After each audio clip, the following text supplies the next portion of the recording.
What feels really sad to me is that it seems like a war that's happening across the world is now tearing us apart here in America. I know it's easy to say, oh, I'm Palestinian, maybe I agree with everything they're doing, or I'm Jewish, I agree with everything Israel's doing, but I don't think that mindset is necessarily correct. I was really moved by the conversation we had today here at the University of Wisconsin-Madison. We had students supportive of Israel and students supportive of Palestine. I just want to share my perspective as a Jewish student. My heart breaks for the innocent civilians in Gaza that have been killed, and my heart breaks for the Israeli hostages that have been taken. One of my aunts was able to escape Gaza. She had lost over 30 pounds from starvation. The U.S. is still funding this genocide. We don't have a common language to describe what is going on. The Palestinians are calling it a genocide. For the Israelis and the Jews, they're calling it a war of defense. And unfortunately, it's very hard because we're living in two different realities. At least personally, I don't have any other solution that leads to Hamas being dismantled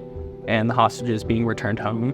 So are you completely okay with, I guess, the way Israel has been handling this war? I do believe that Israel's operating in a manner that is consistent with international law.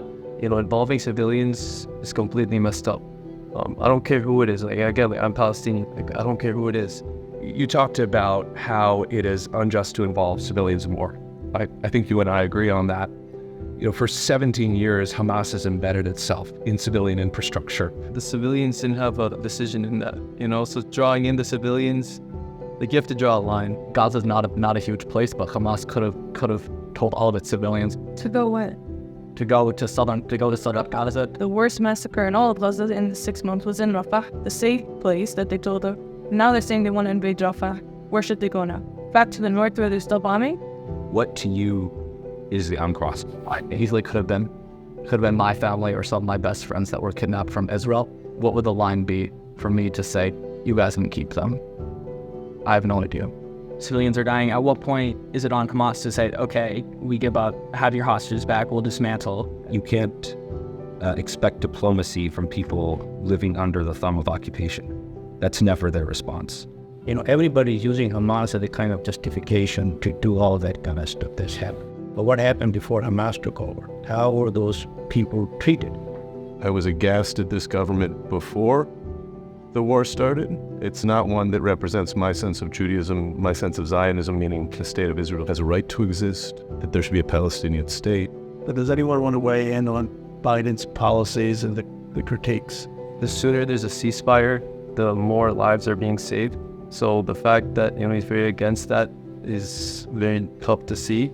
I have Jewish friends that are left-leaning that have voted Democrat that will no longer vote for Joe Biden because, they feel betrayed. They feel like he doesn't represent their interests in the best way anymore. And I believe that we need to treat Israel like any other ally that we have and help them in this war. No one who supports Palestine is going to vote for Biden if he continues this genocide.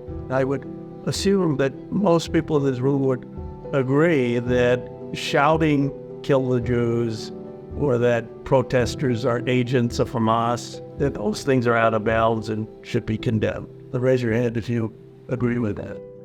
I've had two instances where someone has just shouted, "Free Palestine" at me, another one where someone has stuck up their middle finger at me.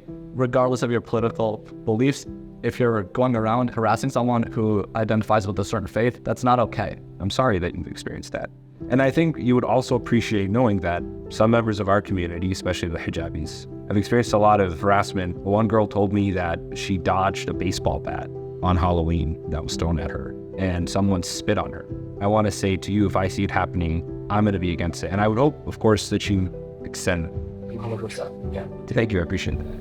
After the conversation, you saw these students, Muslim American, Arab American, and Jewish American students, exchanging phone numbers. We need this across America. I'm very moved with the way we've been able to respect one another and share openly. I genuinely hope that we can continue to do things like this.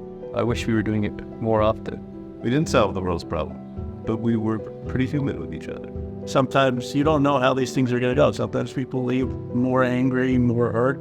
And I'm just inspired that people are leaning a little bit more open to conversation. The generation in Washington, regardless of party, has been unable to solve this. And my hope is more with your generation. I hope this will spark many more conversations like this, not just on this campus, but around our country.